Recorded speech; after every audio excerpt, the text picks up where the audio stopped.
Welcome to the VECAN Lunch and Learn. This is our opportunity to speak with the sort of three of the team leads from our fantastic congressional delegation. We are joined here today by Tom Barry of Senator Leahy's office. Maybe give a wave, everyone. Tom, Haley Parrow of Senator Sanders' office, and Rebecca Ellis from Congressman Welch's office. So thank you to the three of you for making the time and for all you do. And we're very excited to hear from you. I would say two things. We are going to record this webinar. So if anyone has concerns with that, just maybe keep your video off. But we're going to dig into the substance of the conversation. So thanks again for joining us. I'm Johanna Miller. I lead the Energy and Climate Program at the Vermont Natural Resources Council. I am joined here by my two fantastic colleagues, Ian Hitchcock.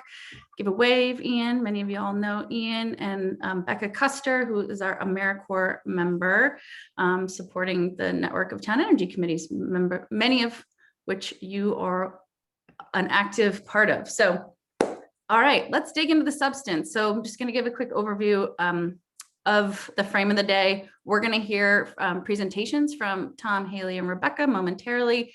And then we're going to spend some time, we're going to divvy folks into three separate breakout rooms where you can go deeper with questions and ideas, sharing them with staffers of our congressional delegation. So I just want to sort of set the context for this conversation.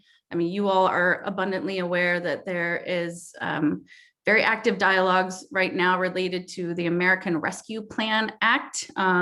We know that over $1 billion has come into the state of Vermont with these federal stimulus funds that must be expended on COVID-connected needs and opportunities. I mean, we're still really looking to keep people healthy, whole, fed, housed, et cetera. But there is some flexibility within these dollars that could go to support, sort of things that will help Vermonters in this moment. But also over the course of time relating to helping them save energy, make investments that have long-term public health benefits, really sort of set us up for more resilience now and into the future. So really excited to be hearing some more details related to what's possible with the American Rescue Plan Act dollars. And then also looking forward, I think people are well aware that there has been a conversation, President Biden looking at a jobs and infrastructure bill. So that's a big opportunity. We're going to hear from Haley specifically about that. But we really want to bring you all together. You are grassroots leaders working hard with your municipalities, really, following this conversation and your work at the local level, your goals, your priorities, the needs and the opportunities that you see. I think that's what we're really hoping to sort of start a collective brainstorm with you all about. So really wanting to get you all thinking about, with this overview that we're about to hear, what are you excited about doing? What are those needs? What are those opportunities? Knowing that we still lack some of the concrete, guidance that will probably potentially inform what's possible. We're going to hear more about that from Tom, Rebecca, and Haley. But again, this is a really unique moment in time, a moment to make strategic investments. Again, those that can simultaneously both address, pandemic, challenges that people are still wrestling with, but also some of the bigger challenges like climate that can help people be more resilient now and over the long term. So this is really exciting conversation. And I'm going to save it for later, but I also just wanted to note that this is an active conversation, as you know well, again, happening in the legislature. The Senate Appropriations Committee right now is looking at, how to make sort of general fund investments, but also potentially how to appropriate the ARPA dollars into strategic programs and also really programs that, again, are going to keep Vermonters in this very challenging moment housed, fed, businesses, putting them back together. So I'm going to pivot now and just ask you to think about what are your ideas. I would also ask you to maybe put some ideas in the chat, questions in the chat. You can save your questions for the small group conversations that we're going to punt you into in a little bit.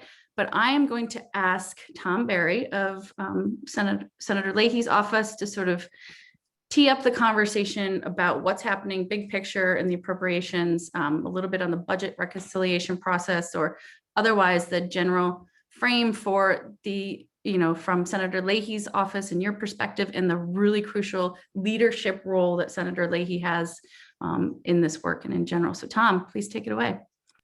Thanks a lot. I appreciate it. Yeah, I'm going to start out talking mostly about the appropriations process, although I'll frame some other parts of the conversation and then hand off to my colleagues from the other offices to get a little bit deeper into the Recovery Act and what might be coming down the pike as far as infrastructure.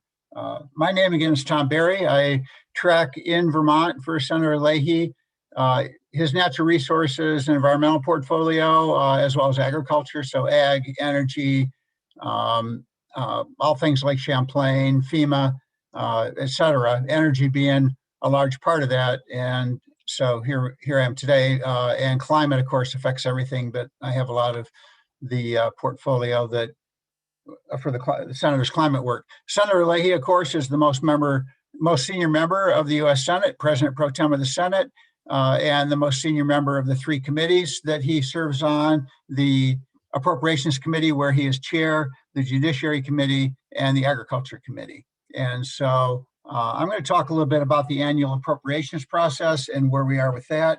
And that's the process through which we fund the federal government on an annual basis.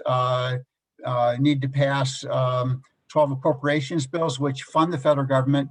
And in a typical year, it's one of the biggest things that the Congress does. And these are must-pass bills, so a lot of things get piled into them. But it's really where the money is in most years. And so being chair of the committee puts the senator in great position to help Vermont and to advance Vermont priorities nationally. This year is going to be a little bit less so as far as the big news on funding. With the rescue plan already passed, that's new money and impacting a whole lot of areas. The appropriations bills don't tend to change dramatically from one year to the next as far as the total amount of money involved. There are a lot of important things that take place within those bills to establish priorities, but bottom line spending doesn't really change very dramatically with the kind of dramatic new programs we need to address climate and social issues and the pandemic, et cetera. But they are nonetheless important bills.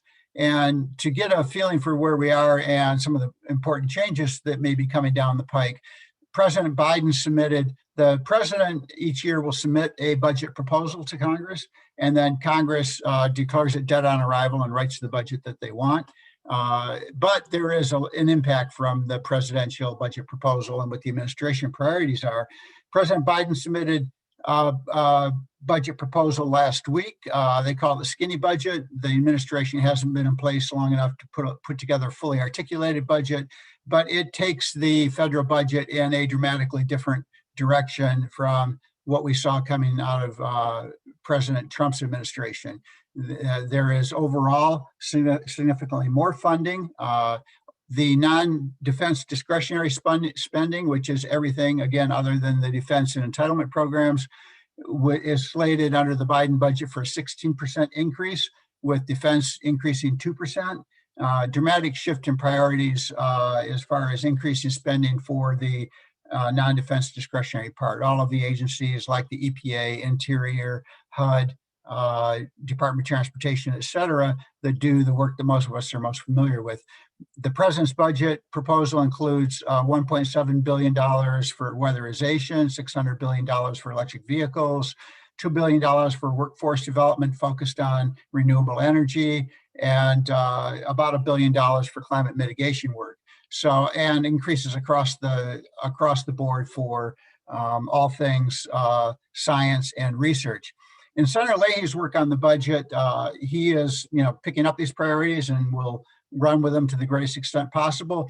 The senator also becomes focused each year on programs that are priority for Vermont, and he can deliver projects to Vermont, including on the renewable energy and conservation fronts. He works each year to bring additional dollars in for weatherization, for projects like energy storage, energy sheds, renewable energy. He keeps a focus on tax extenders that are required each year to go into the budget bill as bills that will pass, renewable energy tax credits, et cetera. So those go in there. And this year, some of the news we have is that earmarks may be coming back, which will provide each member the opportunity to identify particular projects that may land in their state. And Senator Leahy has in mind a number of potential projects, renewable energy type projects, grid modernization, et cetera, that could land in Vermont if the Senate does get earmarks back. Rebecca may say more about it, but the House has adopted earmarks, congressionally directed spending. But as far as scale goes, earmarks, really, you're working towards the same bottom line in the spending bills, and it gives each member more of an opportunity to allocate funds to projects of interest to them or to their state. But again, not a huge change in the bottom line. The larger changes that we're looking at for societal shifts, again, would be in the infrastructure or recovery acts that may be passing. Where we are right now in the spending bills is that, again, the Senate is discussing getting earmarks back. We have the presidential budget in hand, lots of other things going on, but working towards passing these bills by the end of September, which is when they would take effect. And so in looking to impact the budget outcomes, you can certainly communicate with the spending bill outcomes with our office and the other offices. We can look at projects of interest and, hopefully push forward some of the important work on renewable energy that we can talk about today. And with that, I'll hand it off. I could talk all day about the annual appropriations process, but we've got a short hour. We can take questions, and I'll hand it off to Rebecca to talk more about the Recovery Act. Tom, hi everyone. I'm Rebecca Ellis. I'm the state director for Congressman Welch, and I was going to spend a few minutes talking some specifics about the American Rescue Plan Act and pulling that down from kind of some of the really huge numbers that we're hearing to the very local numbers that energy committees might be looking at. And Joey, I don't know if you're able to share the document that I sent over to you. I think it'll be an easier way for me to run through some of the numbers, because I know that when I hear a list of numbers, I get a little confused usually. So the big number for the American Rescue Plan Act is this is a couple $2 trillion. That's too many zeros for me to think about. What's significant, I think, for energy committees is of that couple trillion, 350 billion was put into coronavirus state and local funds. And of that 350 billion, narrowing down even further, Vermont got a total of $1.3 billion that's in several different funds. But you can see here the big bold number in the center of the page is that $1.3 billion. And that's made up of 5 different funds that came to Vermont. $1 billion to the state coronavirus relief fund, $113 million to what's been called, it's the state coronavirus capital projects fund, $19 million to a metro fund. This is getting to the local governments. The only metropolitan area in Vermont is Burlington. That's going to Burlington. Then non-entitlement municipality funds, that's every other municipality in Vermont, get a total of $57 million. And then there's also a county fund that was $121 million. And in Vermont, because we don't have, we have county governments, but they're not considered governments of general jurisdiction. What the bill does is says that in those 4 states like Vermont that don't have counties of general governmental jurisdiction, the money will go to units of local general government that are within the county. So we are assuming that will mostly then pass down to towns. So what does that mean? To give you some context, by the way, $1.3 billion, I think that the total state budget is now between $6 or $7 billion. So this is about, 20% of the total state budget. It's a huge amount of money for Vermont. And this is also one of the first times that Congress has appropriated money that is going directly to towns. And so what does that mean for your town and your town select board, and what are they, how much money are they going to be looking at? This is all being distributed on a per capita basis. So each town per capita will get $99 from that, what's called the non-entitlement municipality fund. And they will get somewhere around $194 from the county fund, with a few caveats. That's assuming that all of the money that would have gone to the county fund will go to towns. And it also doesn't take into account, we don't know yet what's going to happen if there are towns, well, where there are towns with villages that are part of those towns. Will that some of that town money go to the villages, and if so, based on what kind of distribution? So we have these numbers. We still have a lot of questions, and so we are still waiting for guidance from U.S. Treasury. They are supposed to have guidance out within 60 days of passage of the bill. So the bill passed March 11th. So, presumably by around May 11th, we would get some guidance, but it's within 60 days or as soon as practicable. So it might be a little bit longer than that. And Joe, if you want to just scroll down a little bit further. Great. So just to let you know, this money is going to come out in 2 tranches. So it'll come out to your municipality. Probably the first tranche or half will be in midsummer, and then the second tranche will be a year later. And then the state and the municipalities have 3.5 years to spend this money until December 31st, 2024. And I think I mentioned the second and third bullets here about the county allocation. The third bullet is about when we're expecting to get guidance. And the fourth big bullet is probably of particular use to folks here, is how can these coronavirus relief funds be used? So they can be used 4 different ways. And I've cut and paste the actual wording from the statute below, but it's to respond to the pandemic or its negative economic impacts, including assistance to households, small businesses, and nonprofits, or aid to impacted industries such as tourism, travel, and hospitality. Second, it can be paid to provide premium pay for essential workers. Third, it can replace lost revenue, if comparing the fiscal revenue to the full prior year prior to the pandemic. Or fourth, it can be used to make investments in water, sewer, or broadband infrastructure.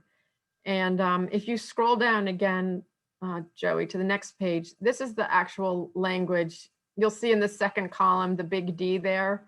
You see it says D, to make necessary investments in water, sewer, or broadband infrastructure. So that's all the guidance that we have right now, really, for this bill. That's pretty broad. Same as, the first use of the fund, which is under the big A, including assistance to households, small businesses, and nonprofits. So we're really waiting for guidance from Treasury to see how this money can be spent. And that's the end of my presentation. And I'm happy to turn it over now to Haley. Great, thank you, Rebecca. For everyone I don't know, my name is Haley Parrow, and I'm an outreach representative for Senator Bernie Sanders. He, of course, loves the work you all do in your town energy committees, so I'm really glad to get a chance to chat with you all.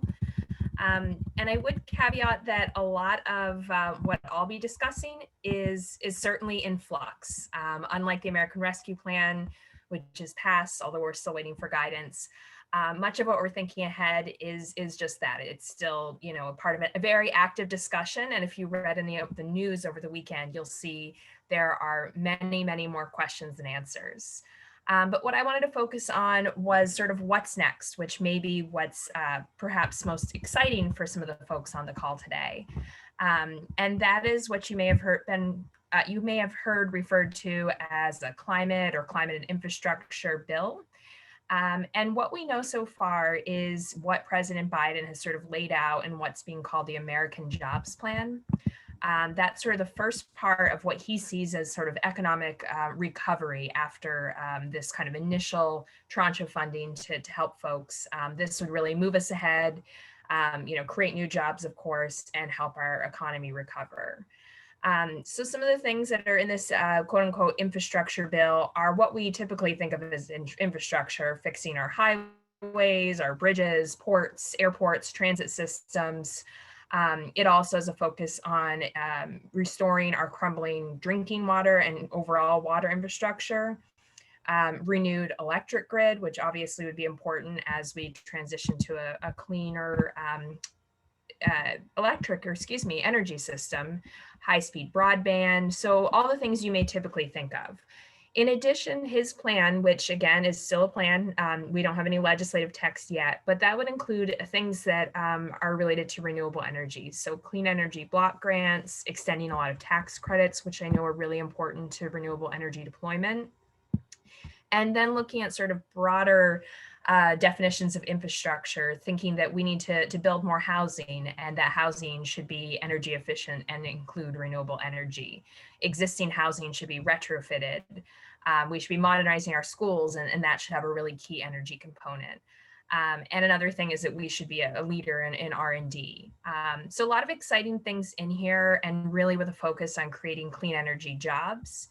Another thing that may be of interest to some of the folks on the call is there's a pretty strong emphasis on electric vehicles. I believe the number that President Biden's proposes is $174 billion investment.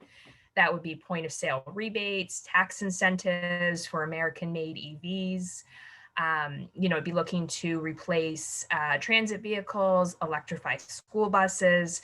So a pretty strong push there. And at the same time, you may have heard a lot of folks say that this is really an opportunity to address some of the inequities that we saw in the times of, COVID-19. So there is also a strong focus on seeing how we can incorporate more environmental justice into this plan, how we can make our communities more resilient. So, for example, some things I noticed in his plan include $20 billion to reconnect neighborhoods that have been cut off by transit projects in the past, making sure that those who would suffer most from climate impacts, that those communities are made more resilient and are built back stronger. So that's really what we know so far. And this is probably part one of a two-part infrastructure plan that President Biden is proposing. I believe we expect to hear more details on what's being sort of called Human Infrastructure Plan on Wednesday.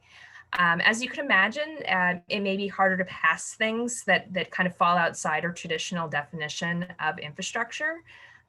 This all said, as you might imagine, Senator Sanders likes many of the things in this plan. He's had a good working relationship with President Biden and has had an opportunity to engage with a lot of cabinet secretaries, but unsurprisingly, Bernie thinks we need to do much, much more. So this is sort of a good jumping off point, but he would like to see more. And then I wanted to quickly talk about how this might move forward, because that is really the big question and what Congress is going to be working on and the White House will be working on over the next several weeks and months, and really where things get difficult. You may know that the American Rescue Plan passed through Congress using a mechanism called reconciliation. It's relatively arcane, although it's been used to pass a number of major pieces of legislation.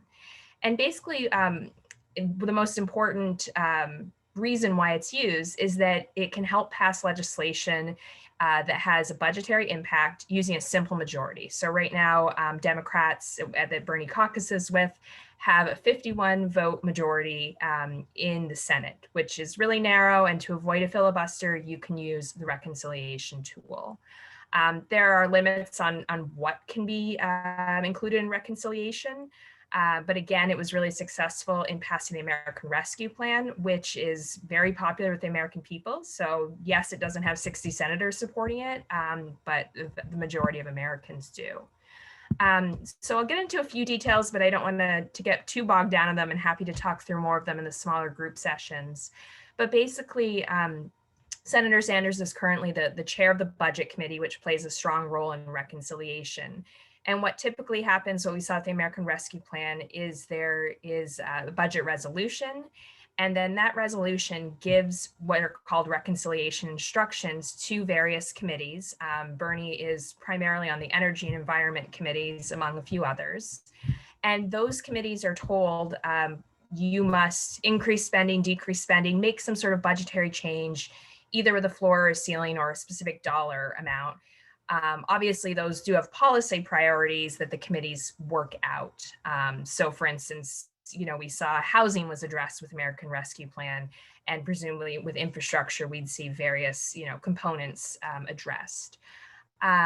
So basically what's unique this time is that we may use it, and also that we may use it more than once. So the parliamentarian, which makes rulings sort of on how reconciliation can be used, has recently said it may be able to be used again.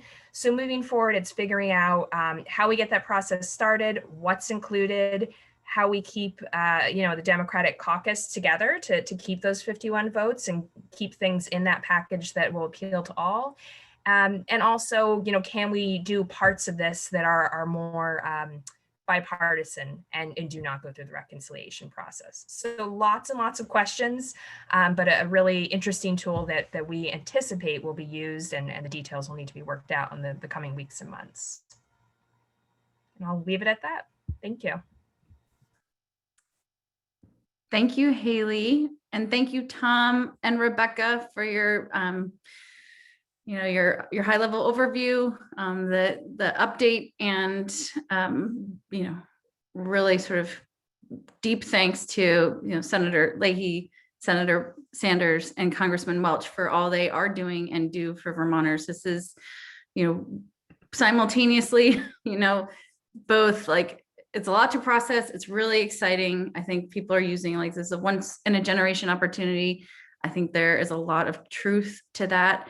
There are clearly big needs to support Vermonters in this moment. And also, as the three of you alluded to, big opportunities when it comes to pivoting out of this pandemic and, helping Vermonters in our communities be more resilient and, strong in a changing world. And that means a lot of innovation in the clean energy and climate space. It means, really sort of focusing on those investments and opportunities that have multiple benefits when it comes to, public health benefits, when it comes to reducing energy bills, when it comes to putting people to work in the clean energy economy. So a lot of different strategies that really have multiple benefits. I just wanted to note before I turn it over to my colleague Ian, who's going to pivot us into the sort of small breakout groups, that there are some good questions. We captured those in the chat. We will be following up. Ideally, you can get the questions that you may not have had answered in the chat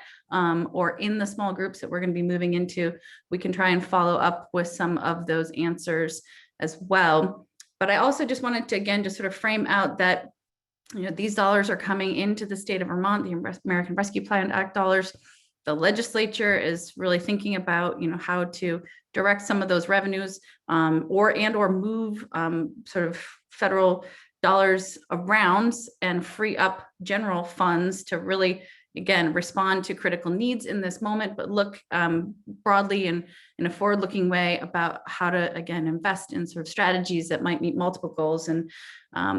And so your input on what that looks like is really critical. We'll share your ideas with our congressional delegation staff team here. But I also just want to note, and I'm going to drop in the chat, the Legislative Climate Solutions Caucus is seeking input from communities on the very things that you all would like to see in terms of the types of investments. And Tom Barry noted there's the potential for earmarks again and sort of community project priorities.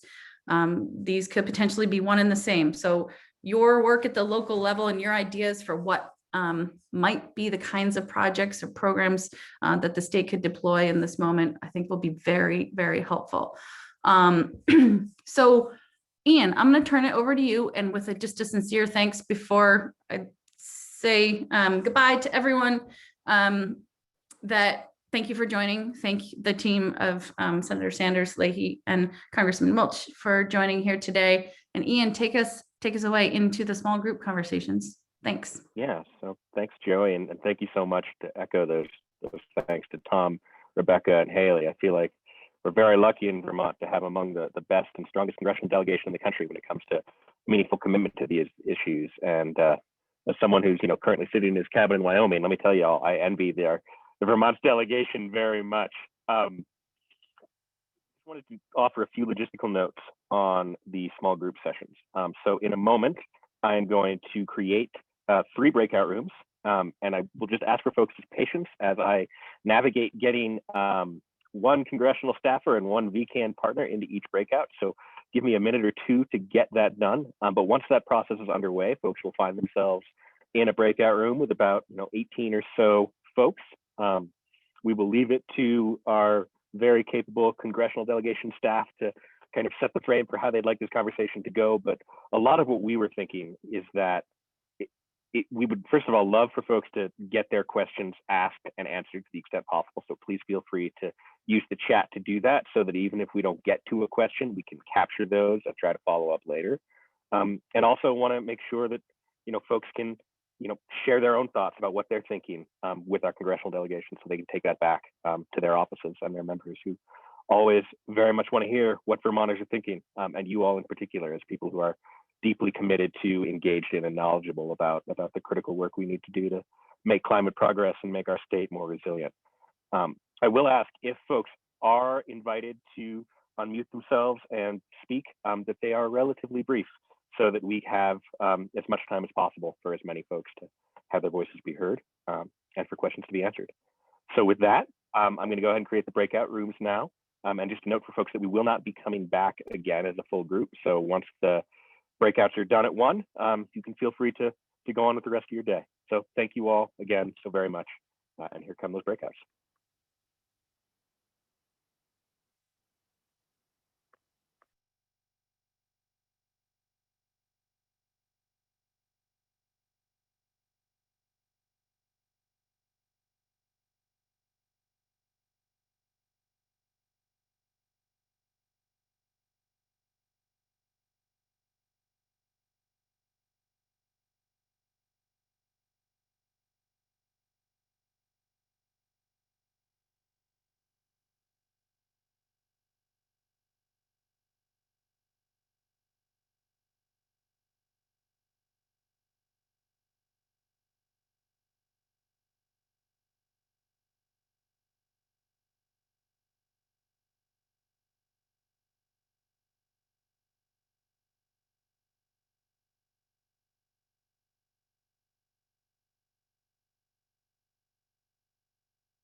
Hi, Richard.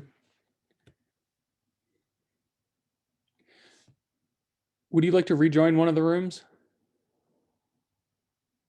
Okay. Do you, you're on mute. Do you know which one you were in? I was in 2. Into. I will put you back into.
Donald, let me know if you got kicked out and I can help you rejoin one of the rooms.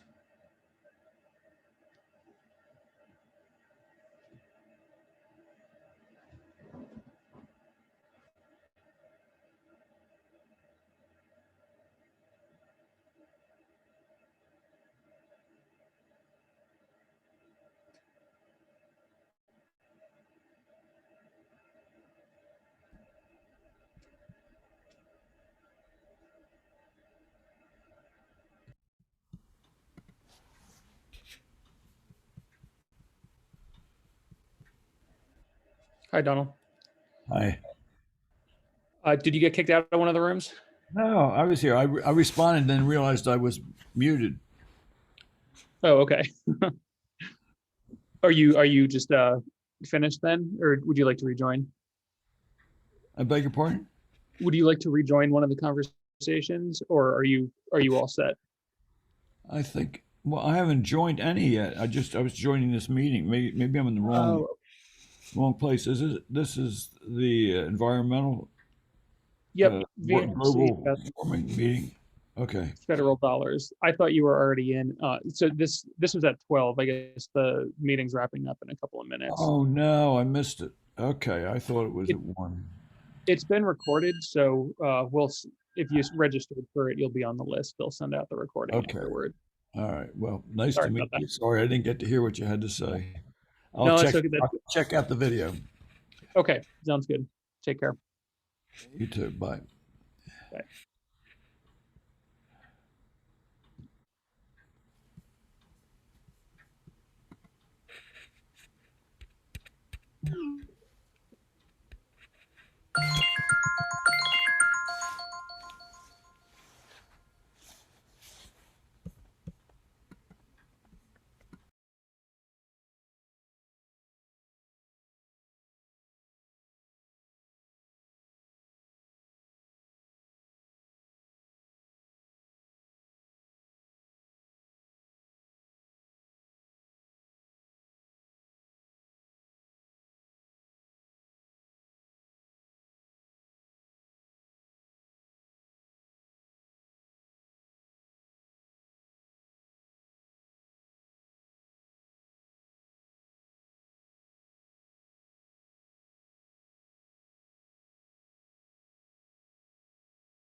it looks like you guys ended up back in the main room. So if you are trying to leave, you can also click leave meeting to leave.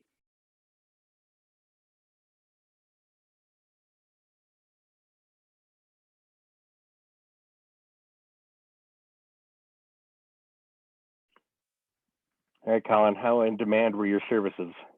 Not very, but a couple of people, so it worked out. Okay, good. Yeah. That's what I expected, but I'm also glad that we had you there so people weren't in limbo. So thank you again No so problem. much for pinch hitting I'm there. also That was realizing work. it's still recording, and I wonder how long it's been recording for.